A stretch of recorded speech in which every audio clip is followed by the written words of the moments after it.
everybody, Tim W. Rago here, games, movies, and vlogs. How the hell is everybody? And welcome to episode 2 of the Primeval reviews. I'm joined by my friend and fellow Instagrammer. How's it going, folks? Jurassic World Monsterverse here. Welcome back to the channel for another review by Tim W. Rigo, aka Lizardman 2021, and me, Jurassic World Monsterverse 2. Let's get into the review. Okay, so last week we left off with Series 1, Episode 1 of Primeval, which was absolutely a great way to start the show. Now solid way to start the show. Now we move on to Series 1, Episode 2, and what the fuck is it with science fiction shows needing an episode about bugs? Like, seriously, what is with science fiction shows needing an episode about giant bugs? Like, seriously, what is... I just don't get it. Like, in Godzilla the Animated Series, Godzilla fought a horde of giant spiders. Like, he fought a giant Black Widow. So it's like, what the hell is with science fiction shows needing an episode about bugs? Like, there were like a whole bunch. There were like a whole bunch of giant monsters that were similar to bugs and creepy crawlies and things like that in Godzilla the Animated Series. And it was that.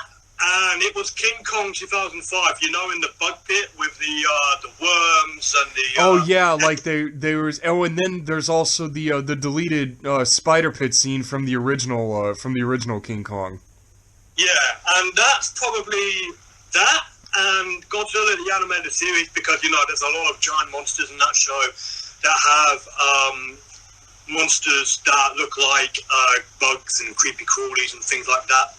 And that's probably one of the reasons why I never really liked bugs to begin with. Like, because of that, they sort of off-put me a little. Oh, bugs are creepy, I'm not gonna lie. Bugs are like really creepy animals, but this show, Primeval decided to, I guess they decided to do it and just like, kind of have fun with it a little bit. And, okay, so, spoilers, once again, for this episode, so, like we said last episode, if you give a fuck, go watch Series 1, Episode 2 before watching this video. If you don't give a fuck, just keep watching the damn video, because why the hell wouldn't you? That's why you watch this fucking shit in the first place. So, anyways, Series 1, Episode 2 starts off with... You know, these people just taking a subway. They're, you know, just a normal day in London. Just taking the subway and shit. And all of a sudden, this woman gets up and, and then the way everyone was fanning themselves, you said, like, there's no AC, right? Because you're from London. You said there's no AC in the subway? Like, there's... Pretty much. Well, I haven't really been there for a long time because, as you know, I moved to Australia when I was in my teens.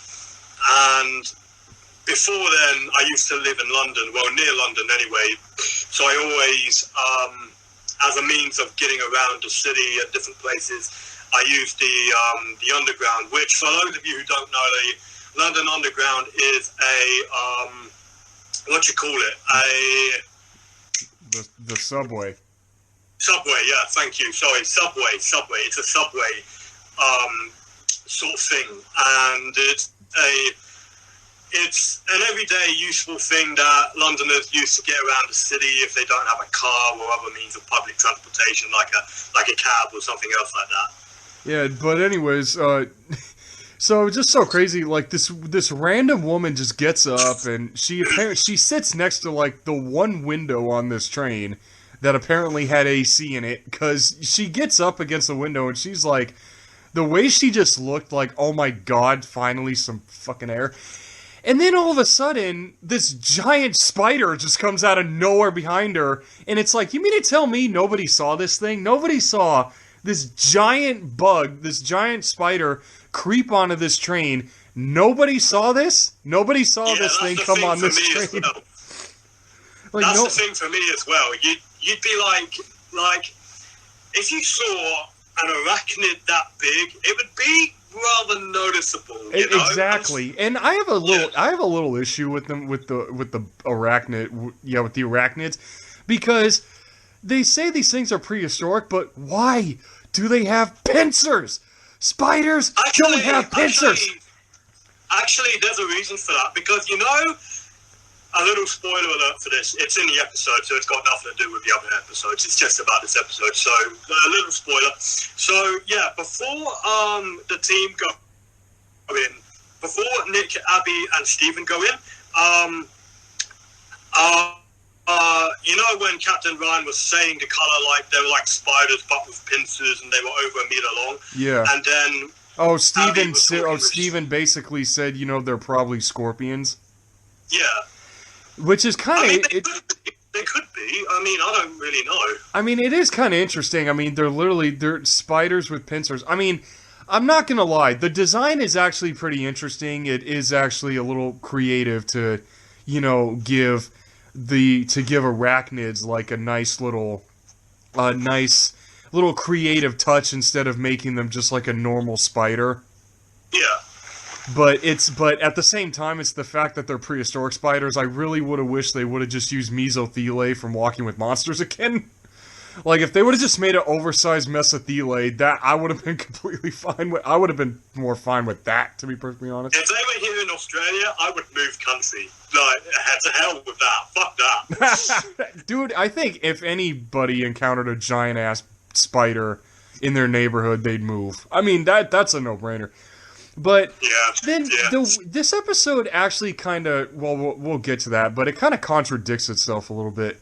And all of a sudden... sorry. No, you go first, sorry. Sorry about that. And then, like, after the bug, all of a sudden, after the spider, all of a sudden, you know, you just see this pest control worker in the subway. He's just doing his shit, spraying the whatever formula that is around. And then this poor rat, man. The poor rat that the spider just shreds. I feel so sorry for that thing. I actually felt sorry for this rat, for this sewer rat. The spider the rat was so big, like when it pounced on the rat, that rat was like, it just disappeared, it vanished. It did, and it's just the fast movement that they gave it while it's literally eating this thing, like, good God.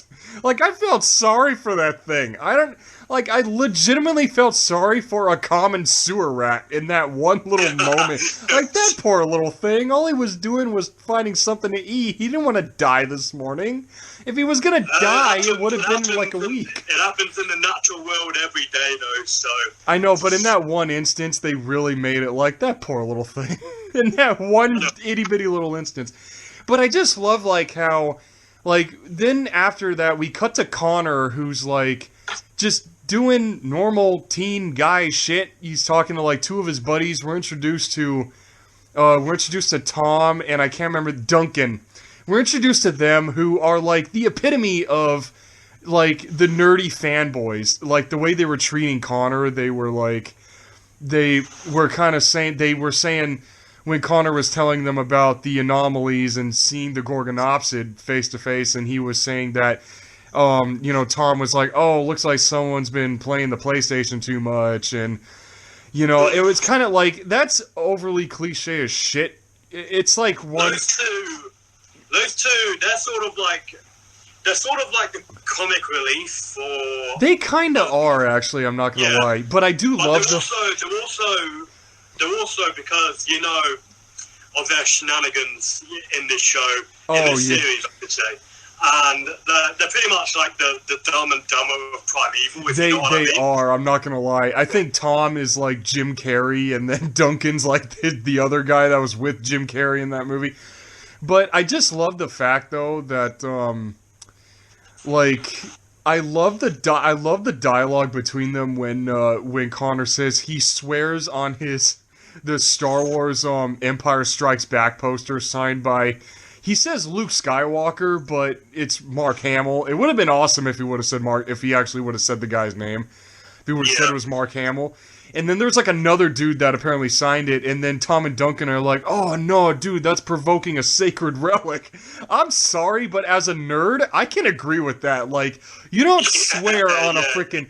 I mean, I know I've fallen out of touch with Star Wars years ago, but we ain't here to talk about that. It's just like, well, for me, how do you swear on something like that? I've never really been a fan of Star Wars to begin with, so when it comes to characters in a show or film talking about Star Wars or Star Wars being mentioned, or hell, like even with some of my followers on Instagram who are major Star Wars fans, and they bring it up with me in a conversation, and I'm like, yeah, I don't know what you're talking about. I have no idea what you're talking about because I'm just not a fan of the franchise. And I apologize. I got to apologize on behalf of many fans out there of the franchise who are really into it.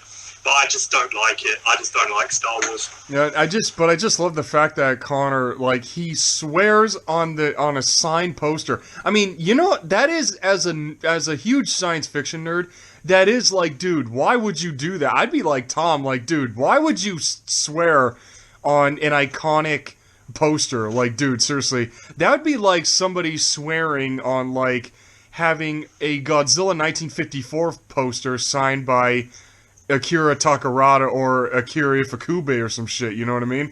Like, or like having a Jurassic Park poster signed by Steven Spielberg, for example. Yeah, that's another. Oh, man, now I really want one. Fuck. Now I really want one. Now I really want that now to have a Jurassic Park poster with Spielberg's signature. Yeah, god damn it. God damn it, dude.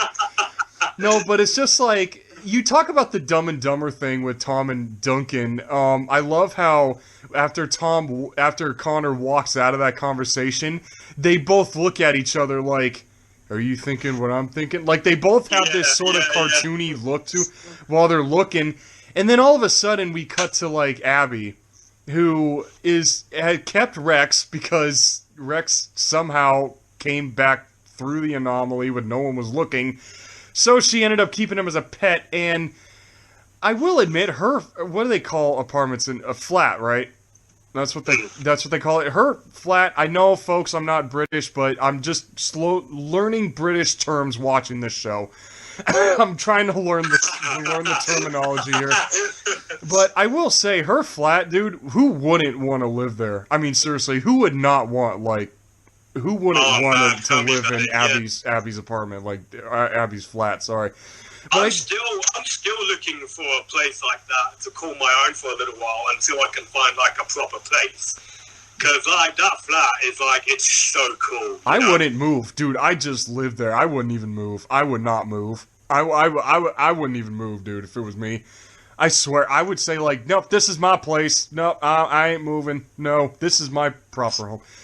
But I just love, like, how Connor just, like, how Abby's the first one he goes to. Like, he didn't go to Nick first. He didn't go to Nick or Steven. Like, Abby's the first person he goes to when he thought he found another anomaly in some random-ass forest by a river, like, that they don't name where that is. The reason why I think he approached her is because, like, he has the hots for her and he wants to impress her. Oh yeah, speaking of having the hots for her, his flirting sucks.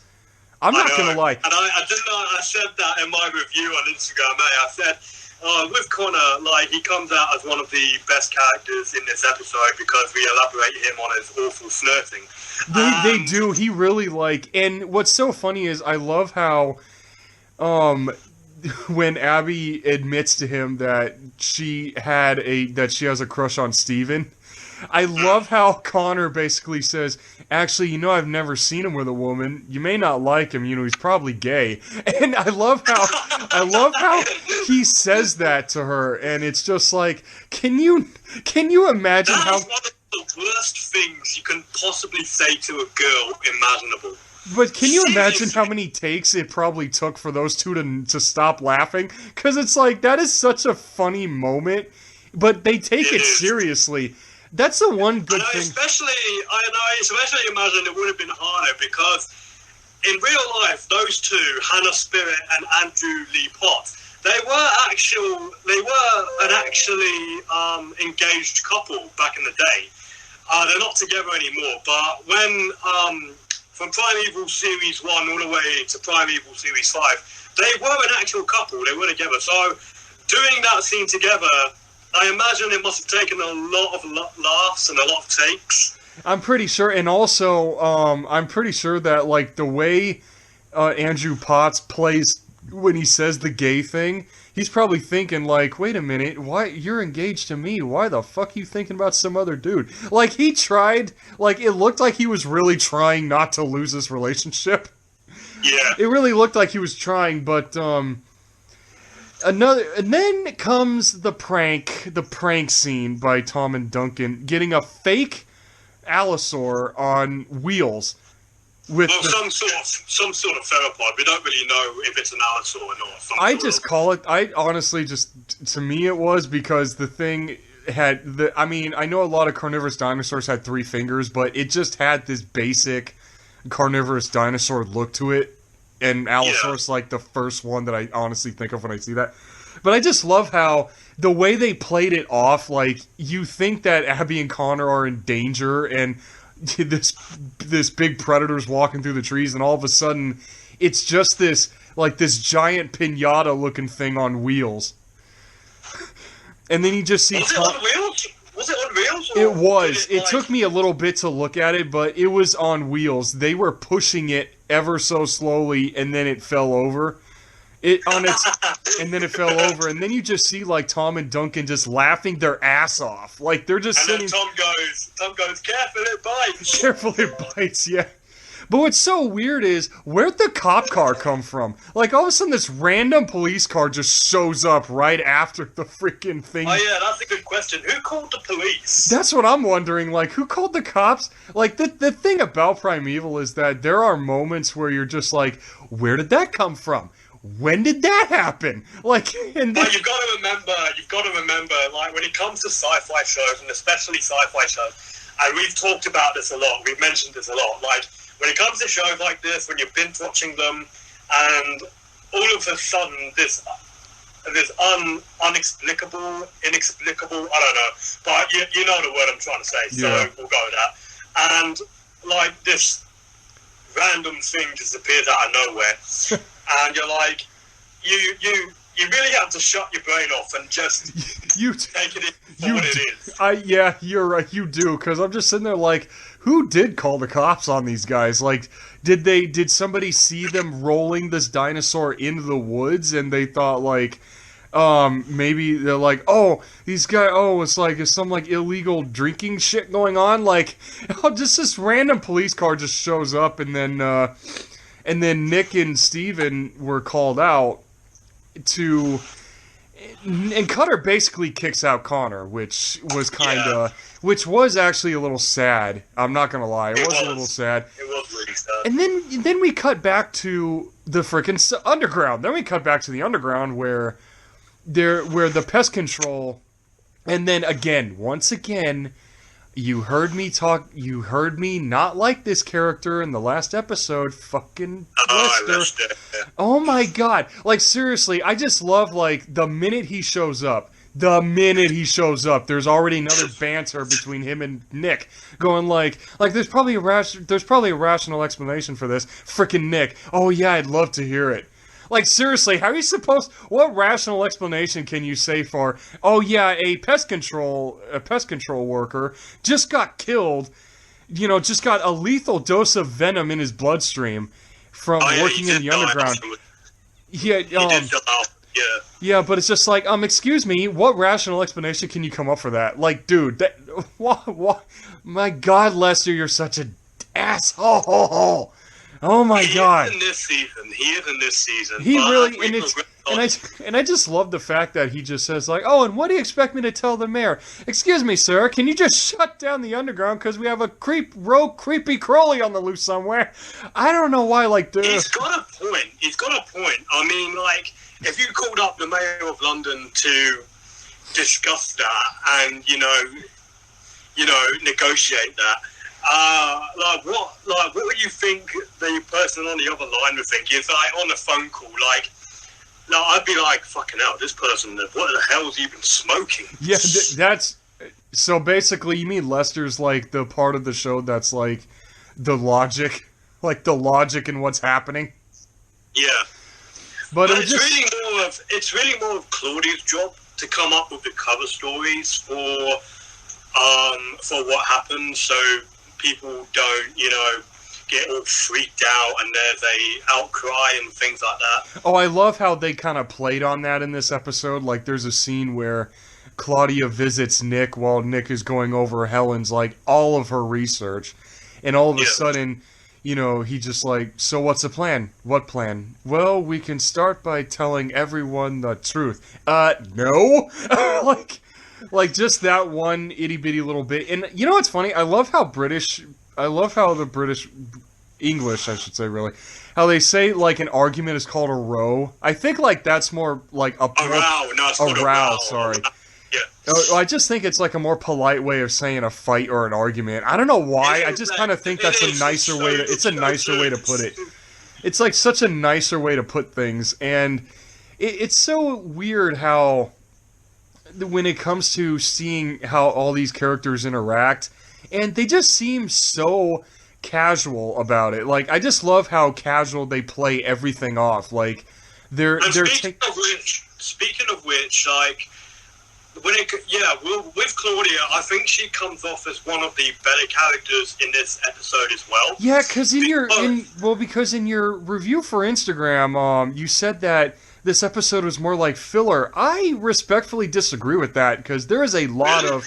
There's really... I can't really call this one filler, because if it was filler, then there wouldn't be as much character development as there is in this episode. Like, there's a shitload of character development already. Like, seriously. Yeah, if it was filler, we wouldn't really get that much. We wouldn't really get that much, this much character development in this one bit here. I know, but still, it's just like, I don't think it really plays any relevance to the main story. I think it's just an episode for the sake of what it is, which is just an entertaining episode, you know? Oh, this episode is really entertaining. I gotta say, admittedly, it was better than I thought it was upon rewatching it, because, like, when I thought about ranking the episodes for this series, I thought about placing this one at the bottom, but nah, I mean, this one was better than I thought it was, rewatching it again a few years later.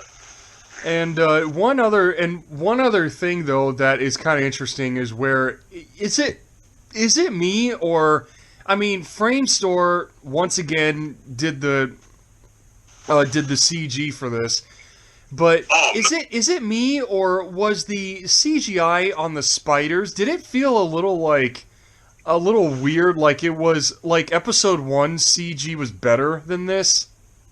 Like, I don't know why, with the spiders, it kind of felt a little weird, especially the way the spiders move. Like, I understand they were supposed to be fast, but the CG for them kind of felt off. Like, they could have done a little better with them. Yeah, I respectfully disagree. I know I sort of agreed with you. When I was watching this episode with you, I think it was it earlier this week, or was it sometime No, it was earlier this week. It was on Monday. Okay, so it was earlier this week. And yeah, I agreed with you at first, but that was mostly because, like, the quality on the video platform of where I was watching this episode, you know, it wasn't the best, you know. But finding new clips of it, yeah, I'm like, because I found better quality of it, or clips of it, and yeah, they don't look that bad. I mean, I think it, like, when it comes to CGI, like, it depends on a lot of things, you know. It depends on the budget, depends on where you're filming in. Yeah. No, I imagine, like, because where most of this episode was filmed in the London Underground, where you see the arachnids, it's dark and you can't really see very well. So maybe the CGI didn't quite, you know, blend in well because of the environment, I suppose. That's probably what I'm saying. Oh, and then also, speaking of the arachnids, the bit where Captain Ryan and his soldiers go in the bunker, and the spiders start jumping them. They literally get jumped by a bunch of spiders.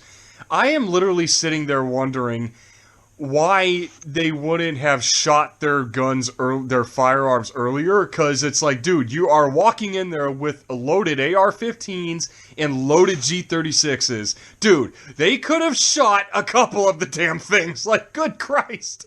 Like, they're waving their guns around. It's so... that scene was... I don't know why I was laughing. I don't know why I'm laughing, but it's... I don't know why I was laughing, but that scene... Like, dude, shoot one! I'm sitting there thinking, shoot one of them! Good God! And no, they didn't even do it once, and I'm sitting there like, dude, really? Y'all have loaded firearms and you didn't shoot one? That's a good point, actually. You don't see them shoot any of them, and I'm like, dude, you got these spiders the size of a dog jumping on your men. Do something rather than, just panic. And all Captain Ryan did was backhand one. You notice he backhands a spider off one of the soldiers? Yeah. And it's just I'll like... tell you what, that reminds me of something. Like, I was walking along a nature trail one night with one of my dogs, and this is when I lived in another state, and I walked into this huge spider web. And I saw right in front of me this huge spider that's bigger than my hand. And I freaked out and I just backhanded it. It reminds me of that. Oh my God. Oh. It was... My dog just looked at me like... Dude, what the hell? Like, he just looked at you like, the hell's the matter with you? He just tilted his head. He was like, the fuck? Oh no, and I don't know why I was laughing at that scene. This episode takes itself very seriously. I mean, this episode really took itself seriously. But that moment, I don't know why I was laughing, because I'm just like, shoot one! Shoot one! Good God! Your weapons are loaded! Fully loaded! Shoot one of them! Good God! But no, they literally panicked the entire time. Like, bro, seriously, guys? You're trained mercenaries. Shoot one of the damn things. I don't know why that scene was so funny like it is. I just don't get it. But like we said earlier, you gotta shut your brain off and just roll with the fact that you got trained mercenaries with loaded firearms just panicking and waving their arms around after getting jumped by prehistoric bugs, prehistoric arachnids. I imagine though, it could have been a how do I put it? It could have been, a normal response as well, because like if you were in that situation, like even though you're thinking to yourself, oh yeah, once I get in there I'm gonna shoot all these bugs dead, but once you're in there and they start raining down on you, like I would forget what I'm supposed to do and freak the fuck out. Well, especially because it's spiders. Like, everyone freaks out when they see spiders. Yeah. And it's just so funny, like, there was one dude at the end of that scene that did pull the trigger, and you just see the bullet, like, ricocheting all over the place. You just see this one bullet go ricocheting everywhere. And then they're saying, like, that's... Steven was like, oh, that's, because there's high oxygen concentration in that bunker. But I will admit, Claudia Brown got the biggest load of character development in this episode, because throughout it, she kind of tries to protect everybody. She really tries to. She's the mother hen in this episode. She really much is throughout the whole series in this series. She's the mother hen of the group. She really is, especially, like, this episode really proved it. Like, she told Nick about, like, covering all of this up, and then when they get to the underground, there's, like, she's telling everybody, it's too dangerous, you can't do this, what the hell's the matter with you? And then there's when Steven, then a little bit later, we're introduced to... And I mean, this is one of my favorite prehistoric creatures from Walking with Monsters, Arthroplura. This Arthroplura, like, I'm used to, like, I grew up with Arthroplura from Walking with Monsters and Prehistoric Park, where it's this millipede, a freaking millipede. This millipede-looking vegetarian animal. All of a sudden, here comes Primeval, and the thing is a pissed-off centipede. Like, seriously, this thing is, like, mutated by radiation or some shit, like some irradiated centipede. Like, what the hell are you? It's like it strolled into Chernobyl first before coming to a London Underground, eh? Oh yeah, like it went through one anomaly to go to Chernobyl for a minute. Didn't know where it was, got irradiated, and then came to the London Underground through another anomaly. And became absolutely monstrous. I mean, I'm not gonna lie, the design of the thing, after watching it again, the design of it is actually really good. I love the very, like... Yeah. And the CGI is good for it, too. Oh my god, the CG for that thing was great. Especially, I love it, like, they really make it like a movie monster kind of thing. Like, it's a prehistoric animal, but they really do play it off like a movie monster sort of thing. Oh, and did you catch for those of you who are Walking With fans like we are, there's a Easter egg to Walking With Monsters. When Connor was looking at the database for Arthropleura, the picture of Arthropleura that's used is from Walking with Monsters. Yeah. So I really like that little bit of fan service for that.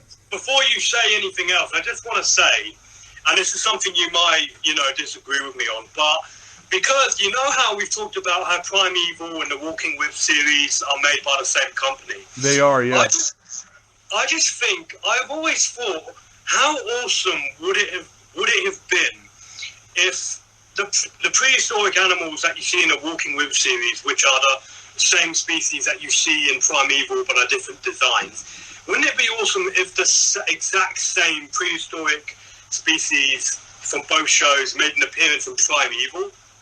Oh, so you mean like having the Walking With Monsters Arthropleura in Primeval episode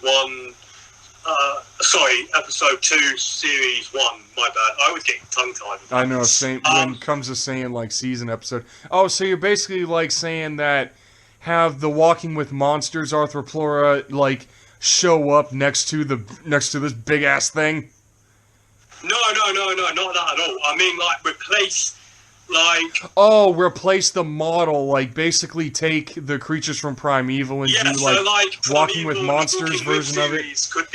They could be tied in a way, and it'd be in the same like sort of cinematic universe sort of thing. That would actually be kind of cool. Not gonna lie. Oh, and also it's funny you say that. It's actually funny you say that because just like last episode, folks, I'm gonna do this little segment I call missed opportunities for this episode because there were two of them. Let's hear them. Let's hear them because you were saying in your voice messages earlier that you pointed out 2 missed opportunities. So let's hear them. There were 2 missed opportunities. Like, number one, just like, okay, and anyone who, real quick, who heard that noise in the background, that's my desk chair. And just like in the first episode, in Series 1, Episode 1, you have the kid Ben, he peeks his head through the anomaly and you see the Permian, and then later in that episode, you see more of the Permian. I think there should have been a little scene where you got to see the Carboniferous. I'm not gonna lie. They should have showed the Carboniferous through that anomaly.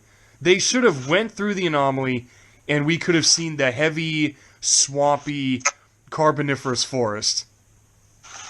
I agree with that. And I think we were saying this while we were watching the episode itself, didn't we? We said that, I think we said something along the lines of how awesome would it have been if, spoiler alert, Stephen gets bitten by the Arthropleura and is now poisoned and he's hospitalized.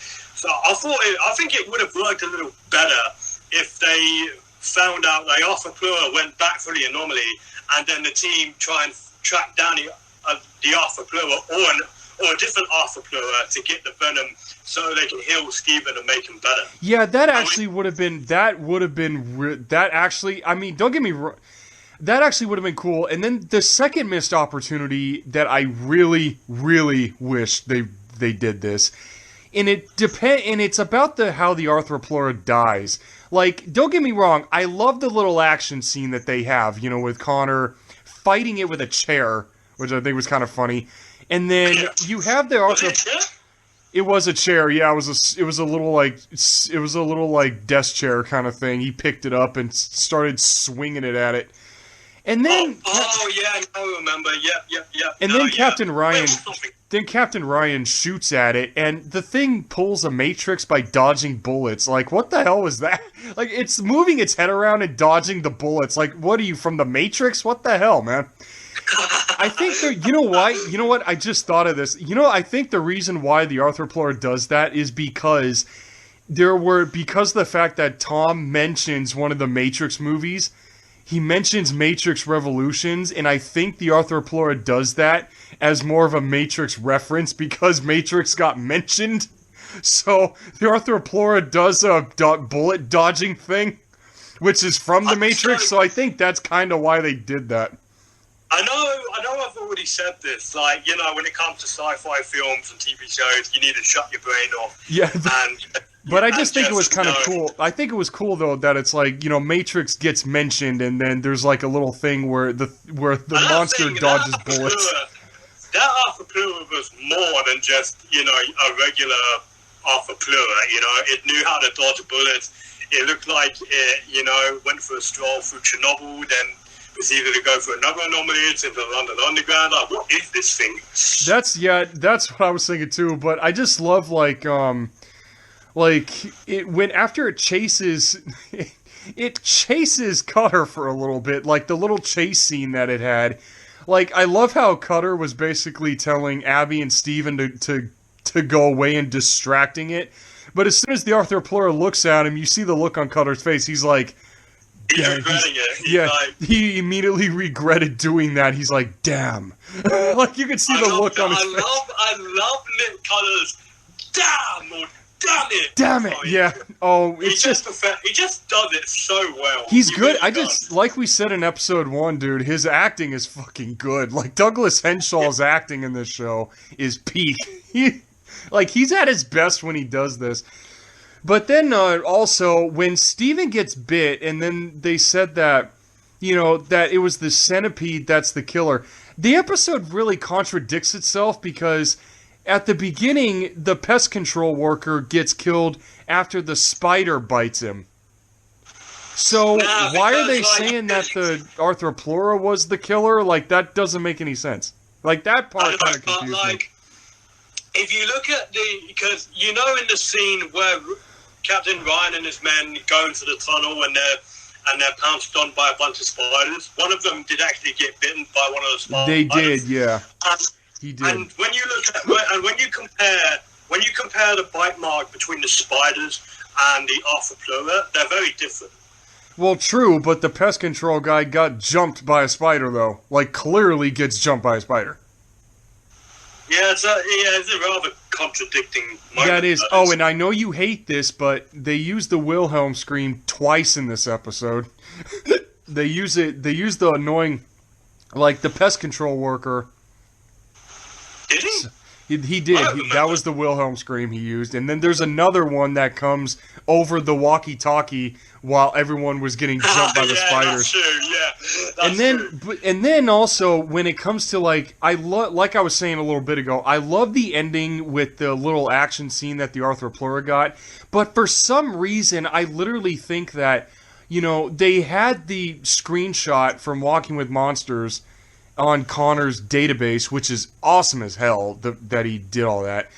But I think it would have been... There's actually a few times, I think, that you see in Connor's database that, like, there's little Easter eggs. I think it would have been cooler. I just think it would have been a little cooler for fan service. Like, you remember Walking with Monsters? There's that scene where that giant pissed off amphibian, like, kills the arthropluera, like, has that little fight with it.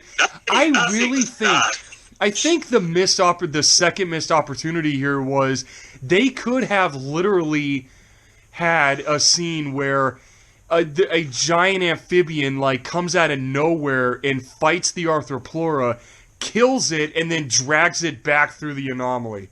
Like, I so would have loved to see an amphibian fight the arthropluera again. Like, actually have a real... Having another carboniferous creature, because everything was huge back in the Carboniferous, Exactly. We didn't get to see Meganura. Like, that's another thing that sucks. Actually, missed opportunity number 3. We didn't get to see the dragonflies. Like, we didn't get to see... I wouldn't go as far to say that's a missed opportunity. Sorry about that, guys. That's my dog's barking in the background. And, sorry about that. Yeah, I was going to say, yeah, with you saying Omega Nura was a missed opportunity, I don't know. I have to respectfully disagree with that as well, because what can you really do with a dragonfly? They can't really do anything. Well, in all honesty, like, you could have easily had, like a moment of comic relief for Connor. Like, he turns around and this thing, like hits him in the head or something. Like, when he's not looking, he just turns around and all of a sudden... Like, they could have had, like, a funny... Like, they could have had a funny moment where where Omega Nura just, like, hits Connor in the face when he's not, like, when he's not looking. He flies right into his face. I reckon if they did that, Andrew Lee Fox would have improvised that greatly. Oh, yeah, because, again, honestly, that's another thing we get is, Connor's... I've got to say, I love the way you just did that, you know, with imagining a scene where Connor gets, like, you know, butted in the head by Arthur Blue and, like... Well, like, yeah, with the Mega Nura, I would have thought that would have been hilarious if that's how they would have shown it, was Connor getting, like, hit in the face by a dragonfly. I don't know why, I just thought that would have been hilarious. But, I just really think that the two missed opportunity scenes, like, seeing the Carboniferous would have been great. Seeing it would have been awesome. And then, I just really wish we could have gotten another, like, amphibian fight as, like, for... a lot for fan service. For serious fan service for Walking with Monsters, because the fight in Walking with Monsters is like, Walking with Monsters is very nature based, and Primeval is like kind of, if we would have that Arthroplura would have put up a fight. I'm not gonna lie, that Arthroplura would have that Arthroplura would have fought that amphibian. I mean, fought it. I mean, that thing would have like been smacking him, headbutting him. That thing would have been throwing some punches at him probably. But that Arthroplura, the Primeval Arthroplura, could have easily beaten that amphibian from Walking with Monsters. It really would have given it a run for its money. It could. I reckon that amphibian would have retreated like a bat out of hell. It could have, but at the same time, since Primeval likes to take prehistoric creatures and supersize them, just picture like a giant, like crocodile-sized amphibian just walks into the room, and they're looking at it like, where did that come from? And then it goes. Then it wasn't focused on the people; it was focused on the Arthroplura, like it was hunting it or some shit. And then it would have just like had a nice little fight scene. And to end the episode, drag it back through the anomaly where it gets pretty much gets ate. That would have been cool. That would have been cool. And another great scene is like the ending where, well, first, you know, we start hearing from Steven that Helen's alive, which she pretty much is, because they do this blurry shot of her like in the background when Steven's like on the ground having a panic attack, where he's convulsing. He's not really having a panic attack. He's just spasming because the venom is seeping through his body. So. Well, it's just like Helen just walks in the room, and when we were watching it, you said it's like it looks like a different actress, but no, it is Juliette Aubrey. That's her. Like, that's Juliette Aubrey in that scene. It's just because she's out of focus, like she looks different. Yes, she does. She just looks a little more different here because her hairstyle's a little different, the way she's dressed. Her clothing is a little different. I thought it was a different actress, but upon second, viewing, looking at it again, second viewing. Sorry, my bad, everyone. Thank you for that, both. Second viewing, it's definitely her. They just made her look a little different. But it was so funny how I love how there's this thing that people do where when somebody's bullshitting. Like, there's this scene where, in the hospital, after Steven got the anti-venom in him, and he was recuperating, right? And Claudia comes up to him and asks him, why were you talking about Helen? And Steven's like, oh, I must have been hallucinating, I don't remember shit. And then you can see the look on Claudia's face. She's probably like, yeah, that's bullshit. Like, Claudia can so tell Steven was bullshitting, like, right there. It's a it's a woman's intuition, eh? You know, they can That's just true, pick yeah. that stuff right up. Yeah. But I just love, like, there's this nice little moment with Nick and Connor right before the credits where, you know, they just have, like, it's like this father and son kind of moment where... They really are like a father and son, eh? I love their relationship. Where Connor just, like, you know, he sits down with Nick and he's, you know, asking him, you know, am I back in? Because you can tell Connor is the epitome of the audience. Like, it's like he's basically the audience. Like, you want to get invested in more of these. That's a good way of putting it. Like, more of these adventures with the anomalies and shit, right? And, you know, Nick kicking him out is like, we don't get to see any more of this. So Connor goes up and says, so am I back in? And Nick basically, in a sarcastic way, goes, is there any way we can keep you out? And then I just love, like, how when Connor... I love the stare he's giving him. Oh, he just stares at him like this straight face, this seriously straight face. Oh, and then when Connor says, oh... He goes, you know, all me life, I've always wanted to be in a crime-busting gang, and now I'm in one. Does that mean you're going to give me a cool nickname? And Nick is like, no. Like, straight face, just no. Nick is just saying, for fuck's sake, what have we fucking got ourselves into? You know what that kind of reminds me of? I know this show came, like, a year later, but it kind of reminds me of, like, Nick saying no with that straight face and that voice. It kind of reminds me of the scene in one of the episodes of Transformers Prime, where it kind of reminds me of Transformers Prime in one episode where one of the kids goes, hey Optimus, you want to see something cool? And Optimus Prime just like, no.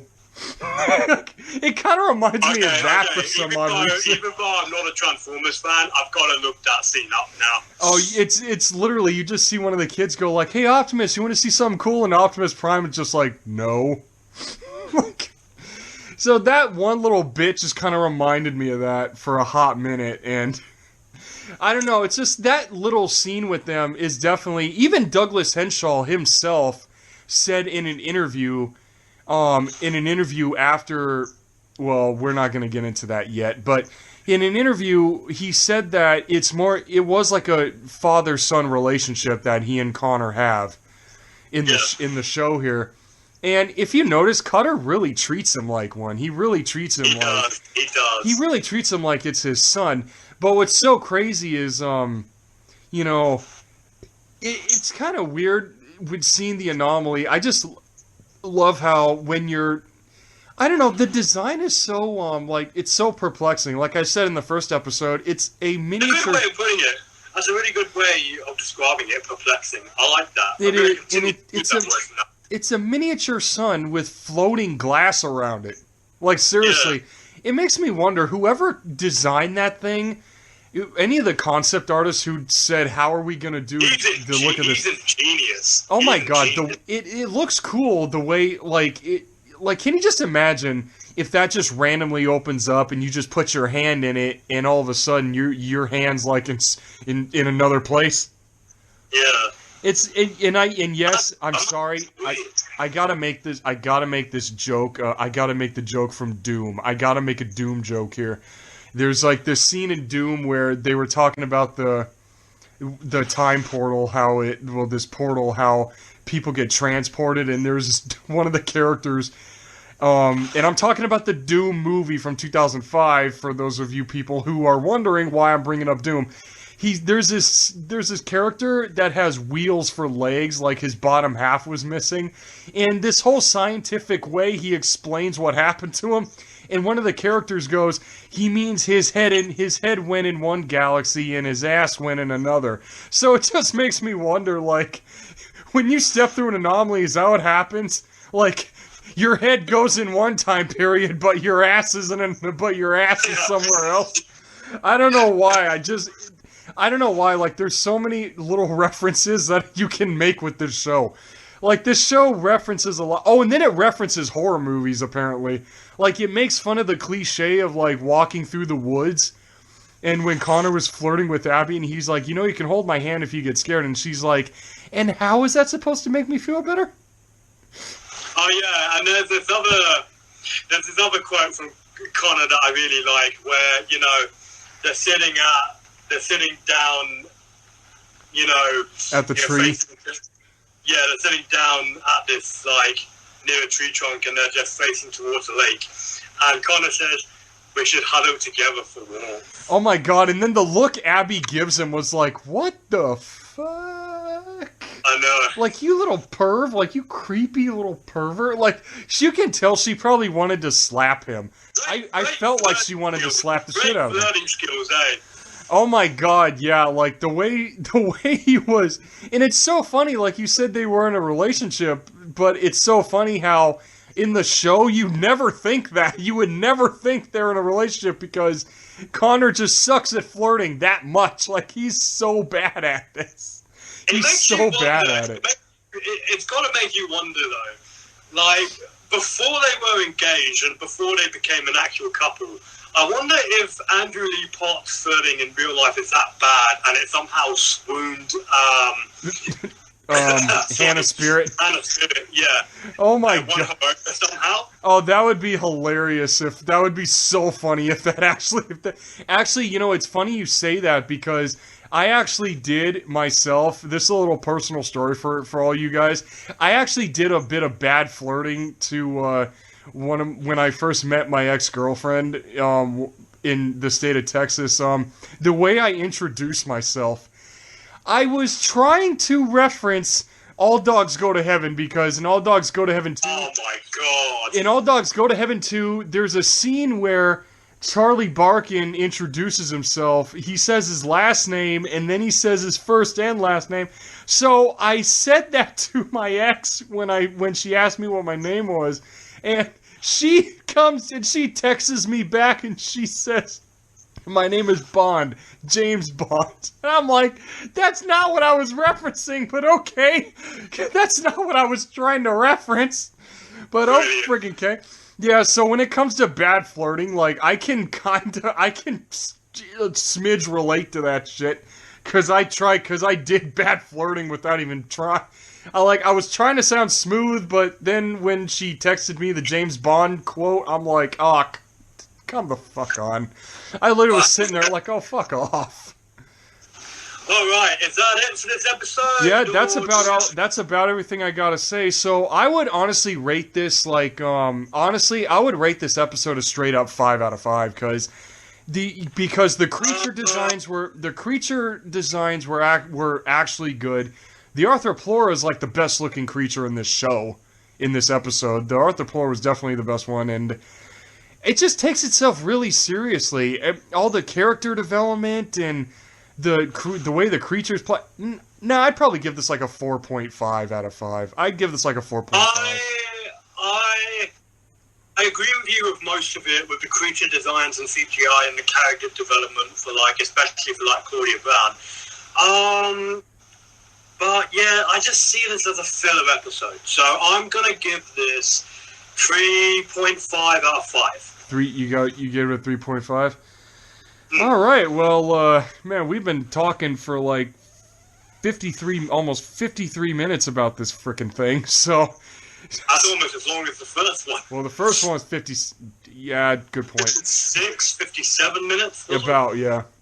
All right, everybody, all right, I hope you all enjoyed another long-ass review here, but hey... Sorry, guys. Hey, sorry, but not sorry. Yeah, sorry but not sorry.